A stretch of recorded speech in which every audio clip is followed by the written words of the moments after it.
o início, né, do teu mandato, é, tem uma defesa muito forte, né, na questão da educação, né, desde da Câmara do Recife, ali quando vinha da oposição a João Campos, né, e eu quero saber como é que, nesse início de mandato, né, como é que tem mesclado essa pauta da educação com a casa, né, já que agora é um ambiente novo. O senhor era de oposição e agora está na situação. Como é que tem sido esses primeiros meses aí na... Esse é um período de, vamos dizer, adaptação, de acomodação de ideias. A gente passou 6 anos na Câmara do Recife como vereador e a gente tratava muito a pauta local.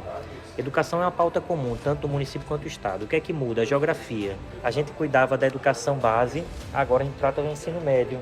Mas eu mantenho a dinâmica de trabalho, com muita independência. Eu estou no governo de Raquel e mudei do campo de oposição para governo e eu falava para ele que eu acredito no governo. Eu fui 6 anos oposicionista, não a pessoas. A ideia do PSB governar é como ele governava. E Raquel veio para dar essa mudada. E eu acredito nessa mudança.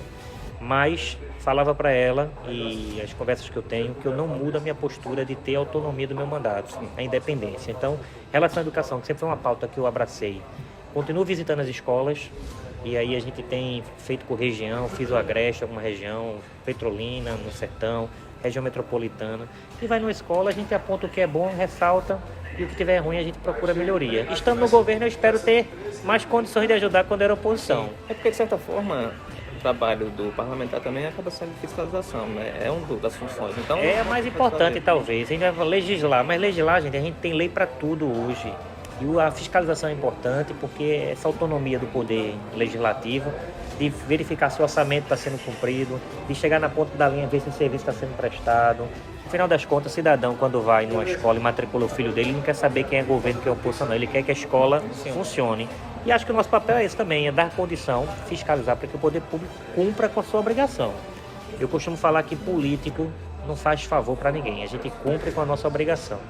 E é o que eu quero fazer, mesmo estando agora na base do governo. A gente vem vendo muito problema com merenda, né? Como é que o senhor tem, já conversou com a Raquel sobre essas questões, esses problemas que tem na educação básica do governo do estado? Olha, merenda, inclusive no Recife, se vocês acompanhavam nosso trabalho, eu fui autor da CPI da merenda. A gente denunciava a merenda quando ela estava ruim. Inclusive pão mofado, verificar a quantidade nas escolas, e não vai ser diferente. O que é que acontece agora no governo do estado? Houve uma mudança de gestão, houve uma mudança de um governo para outro. O contrato, ele é de natureza contínua, então ele existe, passa uma gestão, ele entra na outra gestão. O que é que houve? Aí eu preciso falar, preciso ser honesto e entender que o problema que houve na merenda foi um problema contratual da gestão anterior, que precisa ser resolvida. Eu não posso agora, como base governista, dizer o problema é do PSB. Não, o problema foi lá, mas eu preciso resolver. E pelo que eu entendi, está sendo resolvido já. Então já existe já uma política de monitoramento junto às regionais para que a merenda seja normalizada. E pelo que eu vi, já foi. Existe um problema muito sério ainda, a questão de fardamento escolar e kit escolar, que ainda não foi entregue, mas está sendo providenciado para que seja entregue. Quanto mais rápido. Mas não há de como você fazer uma análise, rapaz, foi problema lá atrás. Foi lá atrás porque houve problema de execução contratual, deu problema na entrega da merenda, do fardamento, e agora precisa se resolver o problema, né?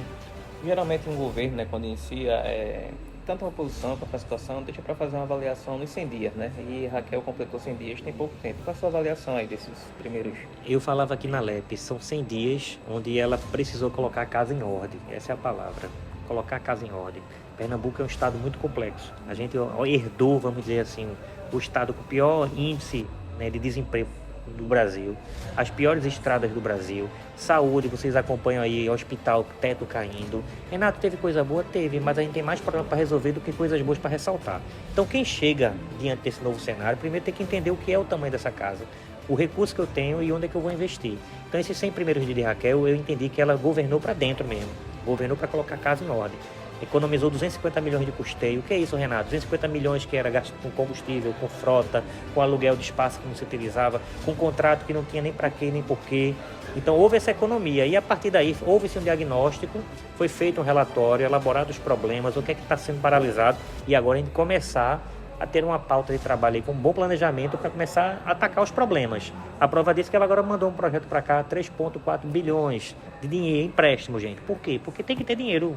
Não adianta a gente dizer querer fazer novas estradas se não tem de onde tirar o dinheiro. Sim. No poder público eu só posso contratar se eu tiver previsão orçamentária. Então manda o dinheiro para cá, o empréstimo, para a partir de agora a gente passar um diagnóstico, o que é que eu posso fazer para melhorar. Então eu acho que daqui para frente tem muita coisa boa a ser anunciada aí no governo. O senhor faz parte aí do PL, né, que tem uma das maiores bancadas, tanto a nível federal, né, eu falo dos representantes de Pernambuco, e aqui também na Assembleia Legislativa. E aí eu queria saber como é que está esse debate internamente do PL em relação a 2024, tendo em vista que tem eleições municipais aí para acontecer e tem um cabo eleitoral, né, a nível nacional, que é Bolsonaro, né? Enfim, e aqui no estado a gente também tem Anderson Ferreira, que teve uma votação importante. Eu queria saber como é que é esse debate, como é que vocês têm discutido isso proporcionalmente. O PL, sem dúvida, hoje é o maior partido do país hoje. Elegemos 99 deputados federais. A gente tem um ativo muito grande na mão, que é tempo de televisão e fundo partidário para se debater e se discutir uma eleição intermediária, que são as eleições municipais. O que é que eu posso dizer? Hoje eu sou presidente municipal do Diretório de Recife. A gente vai estruturar o Estado, o partido, a nível de todo o Estado de Pernambuco. Nas principais cidades, nós teremos candidatura própria. Nós temos um ativo. O ativo foi a gestão do ex-presidente Bolsonaro. Há quem concorde, que discorde, ideológico, e aqui eu não quero entrar no mérito ideológico. Quer dizer que o Brasil passou a funcionar, entregar resultado, se empregou muito, se investiu muito, se eliminou burocracia. A gente diminuiu o tamanho da dependência do cidadão para com o Estado. Quem emprega não é o Estado, quem emprega é o produtor, é o comerciante. E isso o Brasil cresceu muito a nível nacional, a mundial. E o que a gente quer discutir em Pernambuco? A gente quer dar condição, a gente tem quadros preparados para ser candidato em Recife, em Jaboatão, em Olinda, em Caruaru. A discussão por nome já está acontecendo? O mais importante não é nem nome, é projeto. Aqui em Recife você tem vários nomes, tem Renato, tem Anderson, tem André, tem Gilson Machado, tem Feitosa. Então quadro a gente tem, graças a Deus. Missão, vai? Iria, mas assim, não é um projeto pessoal meu de Renato, é um projeto do partido. Então mais importante do que o nome de Renato são as ideias que o PL quer para Recife. Eu falo Recife porque é a cidade que a gente está aqui na região metropolitana inserido e do qual hoje eu sou presidente, né, do diretório. A gente tem um modelo diferente de gestão do PSB. O PSB prega a ideia do grande Estado. O que é o grande Estado? O Estado mais à esquerda, que é o Estado supridor das necessidades básicas, mas que tudo dá com uma mão e tira com outra. Ou seja, é o Estado que dá educação, saúde, emprego, renda, mas cobra um alto imposto para isso. A gente tem uma visão mais liberal de mercado, dizendo que quem produz riqueza não é o Estado, quem produz riqueza é o cidadão. E o que é que eu faço? Eu tenho que empoderar esse cidadão para que ele produza mais riqueza e distribua riqueza. Como? Empregando. Então essa é a visão mais liberal que o PL tem para Recife também. Então tem algumas coisas que a gente quer falar a nível de Recife, de infraestrutura. A gente tem o pior trânsito do Brasil. A gente tem uma educação ainda deficitária. João Campos prometeu, né, dobrar a quantidade de vagas de creche e a gente não está vendo isso na prática. Tem crianças hoje que estão, inclusive, mês de maio, não estão matriculadas e aqueles que conseguem só por ordem judicial. Então são coisas miúdas. Então o que a gente vê hoje no PSB, na minha visão, Renato, é muita propaganda, um marketing bom. Se uma coisa que eles sabem fazer muito bem é um bom marketing e vender bem o produto. Mas quem vai na comunidade do Recife, quem anda na periferia do Recife, sabe que a gente carece de infraestrutura. Quando chove, tem cidadão que perde a casa, perde a dignidade e alguns, inclusive, perdem a própria vida. E a gente bate aqui no Recife sobre o plano de drenagem, vai fazer 6 anos. E a gente fica refém de políticas, de sonho e de lonas. O que eu vejo no Recife hoje, infelizmente, é a ilusão do asfalto. Bota um asfalto novo e está dizendo que está fazendo algo. Não, gente, a gente tem que mudar a realidade das pessoas. E o PL vai participar desse processo, naturalmente. Mas no PL, internamente, na visão do Renato, né, a gente sabe que existe aí uma guerra fria entre os grupos dos Ferreira e também de Gilson Machado. Certo. O que é que o PL vai seguir aí? É a visão de gestão de Anderson Ferreira ou a visão ideológica de Gilson Machado para o Recife hoje? O PL vai estar unido, é isso que eu te garanto. Vai estar junto. A gente vai ter uma candidatura única, a gente vai ter um projeto único e a gente vai, em determinado momento, sentar à mesa, deixar as vaidades de lado. Gilson é um quadro preparado, o Anderson nem se fala, André, eu falo de André, porque André, vamos dizer que na nossa visão, teria condições também de pleitear essa vaga, foi vereador por 3 mandatos, foi deputado estadual, deputado federal por 2 mandatos, inclusive o mais votado em Pernambuco. Então quadros não faltam, é por isso que eu falo, a gente antecipar um nome hoje, inclusive até a gente cogita, porque não vai Renato? Então também me coloco à disposição. Mas esse debate vai ser feito oportunamente. Agora eu posso te garantir, a gente vai estar junto. Quando o PL tomar uma decisão, a gente vai junto, porque a gente é de estar junto no mesmo time. Deixa eu te fazer uma provocação além PL, mas que acaba sendo do teu campo ideológico.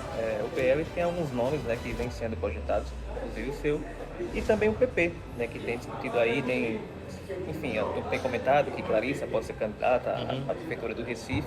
E em 2020 a gente viu que a direita saiu com múltiplas candidaturas e o final foi que João Campos e Marília disputaram o segundo turno, né? 2 candidatos de esquerda da mesma família. Vocês não acham que, por exemplo, tantos nomes que saem do PL, do PP e outros partidos também do campo da direita podem atrapalhar e repetir 2020, né?